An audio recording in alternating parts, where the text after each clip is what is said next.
Green Bay day to day.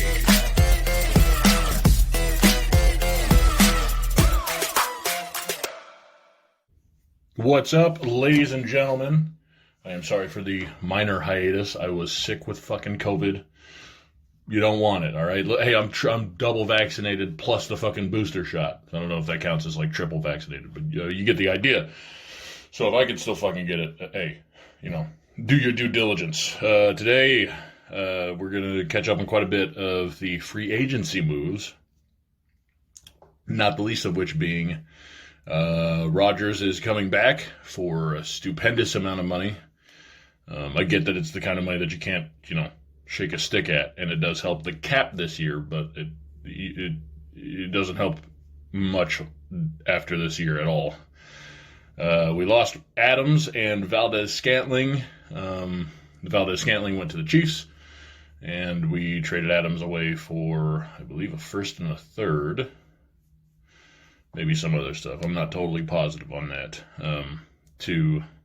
Adams went to the Raiders to play again with Derek Carr, and Lord knows the Raiders needed some help at receiver after all the shit that they went through with, I believe it was their top two guys were both brought in for DUIs. One hit another fucking car at like 100-something miles per hour. So,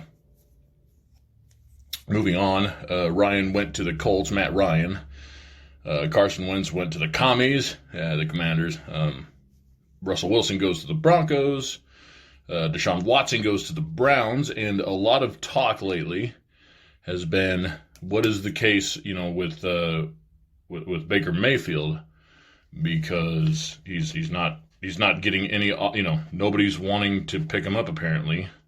And I guess a lot of pundits say that teams are going to wait until, the Browns just cut him instead of, giving up something to get him because, nobody wants him. Nobody's trying to deal with the Browns. So it's staying with Baker for a moment. He did have that injury that he got surgery on after the conclusion of the season. So I think the Steelers have basically expressly said, like, if the Browns cut him, we're going to pick him up, I still think that the Panthers are probably, they're trying to get somebody, but, yeah, I mean, I can't imagine that they think, oh, Darnold is our guy. Cam Newton is, Cam Newton is not stupid. He's not an inept dude. He's just washed. That's it. That's all that is. I don't hate Cam Newton at all. As a matter of fact, I think he's a pretty entertaining player to watch, even as we sit here today. So, I think the Panthers would be a solid place for Baker to go because Baker's not really, he's kind of mediocre. I'll say it, but he's not bad by any stretch of the imagination. So, the Seahawks appear to be going full steam ahead. With Drew Lock, but I mean, we've seen what he can do. He's athletic, but he doesn't really have the arm talent. You'd definitely be having an upgrade at Baker. If I feel, even though the Browns have said like, we want an adult. You know what I mean? As much as I feel, their pain, I think that Baker is a better QB than Lock. And the Falcons just traded away Matt Ryan. I mean, at the very worst, you know what I mean?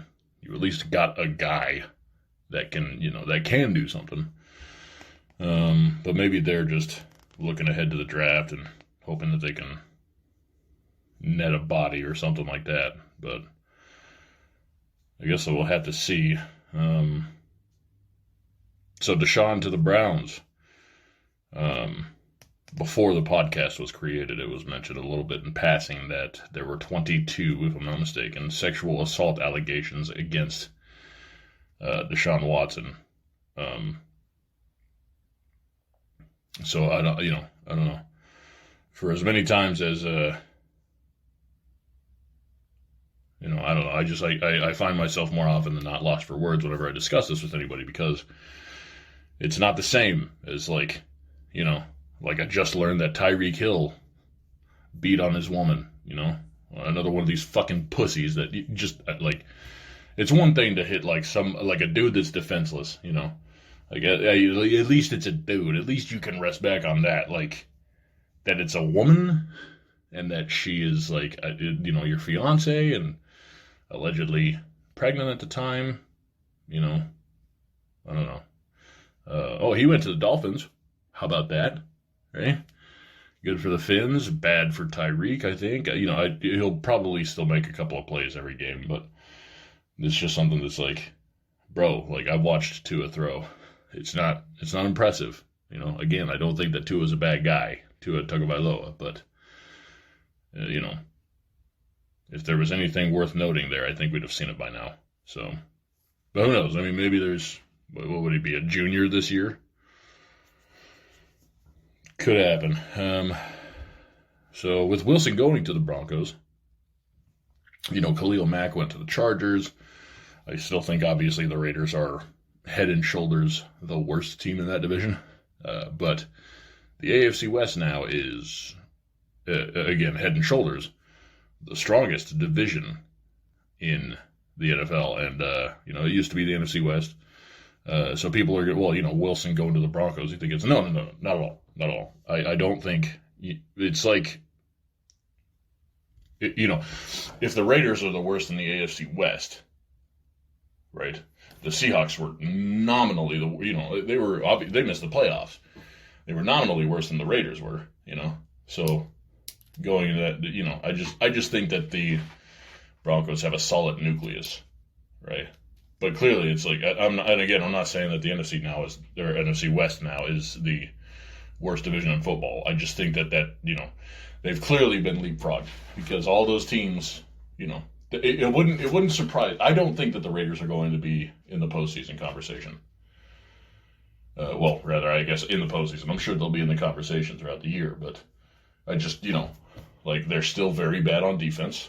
They play very poorly within their division generally, even if they went 2-0 against the Chargers and they went 2-0 against the Broncos, the fact that they got fucking mollywopped in both contests last year against the Chiefs, that's, like, what are we even talking about? You know what I mean? They're not going to do anything even if they do get to the playoffs, a la last year, right? We're the Burrow-led Bengals without an offensive line. And all that we heard about, that the Raiders' defensive line, and it's good. It's good. But, it's not going to cover your holes, I guess is what I'm saying. So even their good, shall we say, units are still like, well, even those guys got questions. So I'm interested to see how that division shakes out. As we sit here today, I would probably say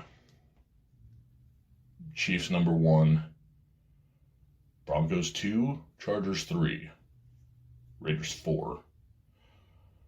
But don't quote me on that. Who knows what's going to happen? I mean, obviously, if Patrick Mahomes misses the season due to a knee injury or something like that, well, all that shit's out the window. But all right, what else do we got here?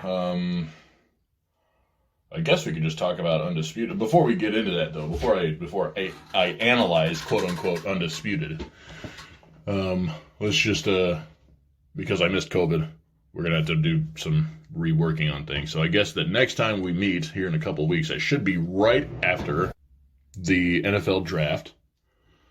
And then we'll discuss the herd with Colin Cowherd. I don't really pay attention to speak for yourself, I don't think that there's anything wrong with that show necessarily. It's just kind of boring, So, yeah, we'll do that. And then I know that I promised the Battle of the Ryans. That was what should have happened after the NFL draft. But again, just having to push some things down. I guess it kind of is what it is. So let's just talk about Undisputed. But it's going to be a little bit controversial to say, but I don't hate Skip's sports takes, to speak generally. I think that they are conservative to the point of cowardice, but I don't think that necessarily makes you like stupid or evil or anything like that. Of course, Shannon is hilarious sometimes. I like that they bring Broussard on lately to talk a little bit about the NBA. He seems to be a great mind for for the association. Whereas I don't really think that Broussard knows too much about it. He's fine with the NFL, but I listen to Broussard the most, at least when it comes to first things first.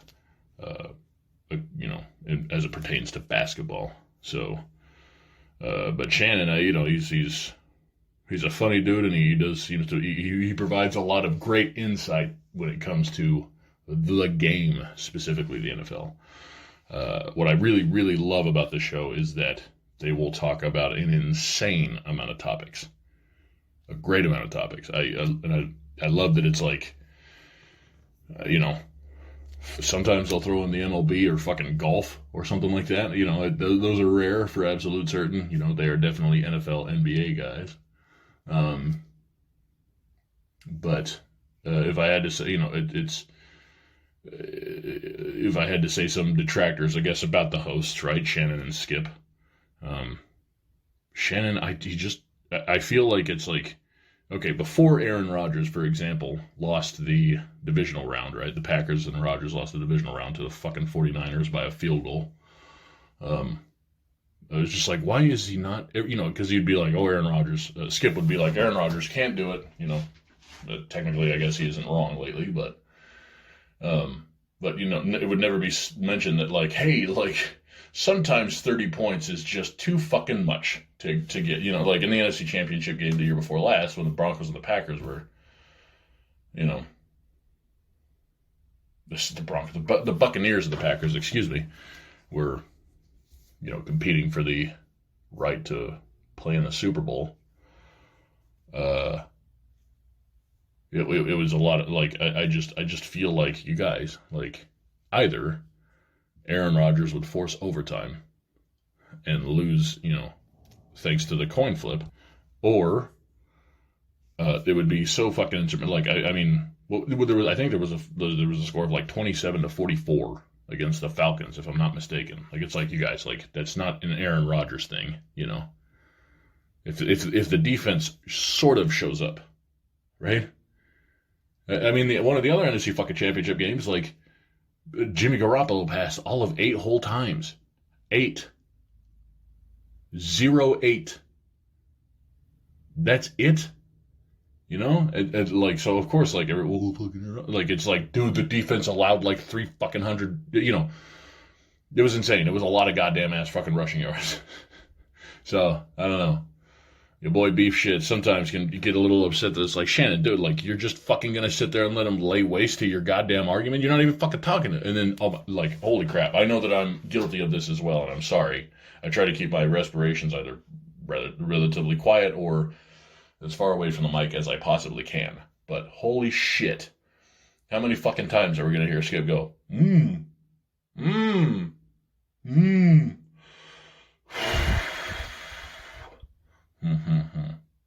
It's like, bro, Shannon just started fucking talking. I get that you're saying like, hey man, we need to fucking pay attention to how much time we got, and you ain't let me set a thing, right? Like, I get that that's how a fucking TV show works, but sometimes it's like, bro, just let him fucking say the thing. Why the hell are you jumping in with like,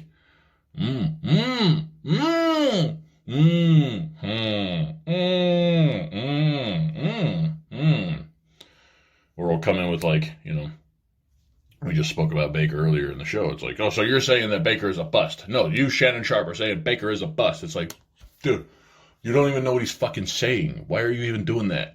You have no goddamn idea. He just barely fucking started speaking. All that, it's irritating as hell. So, I don't know. I don't think that Skip is like stupid or anything like that. I think he has a lot of fucking really smart takes.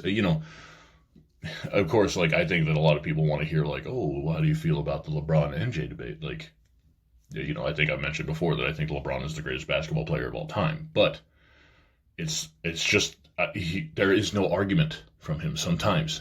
Sometimes it's just like, I've just never seen anybody be able to, like Michael Jordan. Like, bro, like, will you fucking stop with the 6 finals MVPs and the 6-0? Like, somebody has to come out and say, look, the guy was 0-3 before Scottie and others. But Scottie Pippen, I think most people would agree, is like the real linchpin in what really drove them to be champions. And then the Wizards years. And why did he retire to play baseball? I think that those are derogatory marks. Nobody made him quit the game. Nobody, look at it like, well, I just don't think he has the juice anymore. I think that is the smart play. Nobody talks between the two three-peats about how they lost the conference finals. And I mean, there's a lot of mythology with. Again, maybe we could talk about that some other time, like an entire episode dedicated to that. I understand that there's a lot of mythology where it's like 2 3-peats, 6-0, Finals MVP every time. He was a great defender at his position, maybe the best defender at his position, but I still kind of like the versatility of LeBron James a lot more. So I guess what I'm really trying to say is, were I to rank the shows, first things first, Undisputed and The Herd in that order, and we gonna go off on The Herd after the draft, ladies and gentlemen. So just touching base again, back on the Deshaun Watson thing. Like I want to compare that to something else that I think is a little horrendous, because it absolutely is. That's disgusting. Why, I can't even possibly understand. Like, I have met very few people, and I'm a fucking ugly motherfucker, all right? There's a reason I call myself Beefy Bitch and Beef Shits, because my face looks like shit, and I'm fat as a cow, okay? And I still get my dick sucked, all right? Not as often as I'd like, I will admit. This still fucking happens. So how is this one guy having 22 accusations? 22.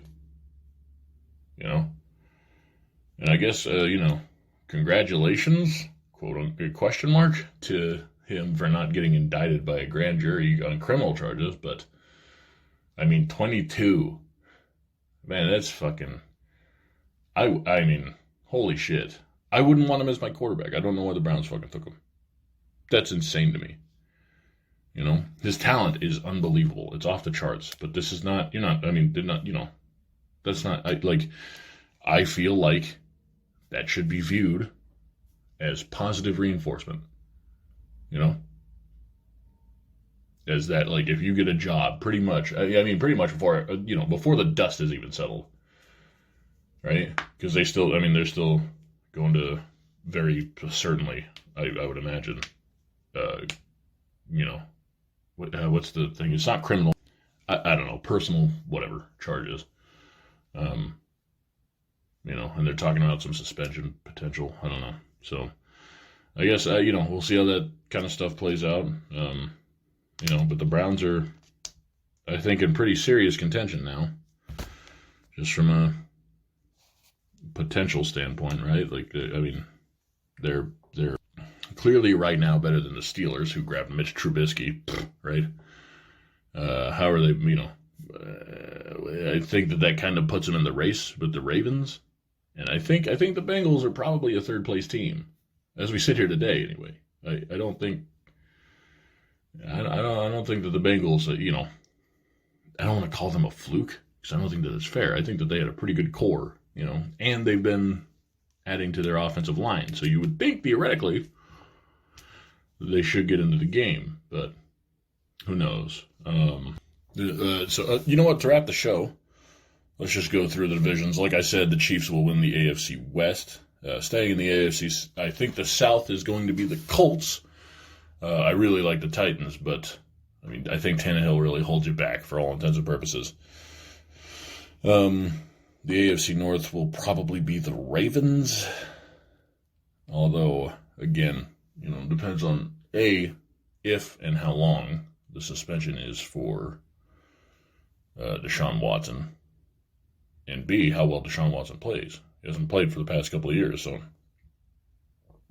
The AFC East, the Bills are definitely going to win that.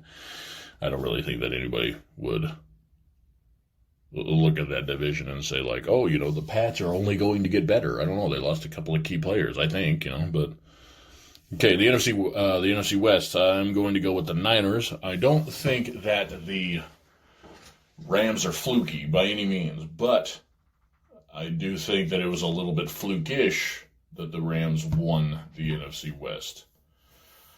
Just a little bit.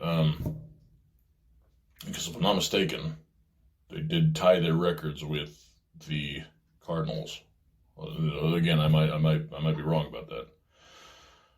Anyway, obviously, again, Green Bay probably is going to win the NFC North, the NFC South. I mean, who's even competing with the Bucs out there? And who's competing with the Pack in the NFC North? You would definitely have that argument too. In the NFC East, it's the Cowboys again. The NFC definitely could be very considered very top heavy. I will absolutely say that. So, all right, ladies and gentlemen, that is the show, and I am out of here. You can contact me if you'd like at GB-D2D at Outlook.com. That's it's the number 2, not TO, and at GB_D2D on Twitter. So y'all have a good couple of weeks. We will reconvene right after the draft. We'll talk a little bit more football. Take care.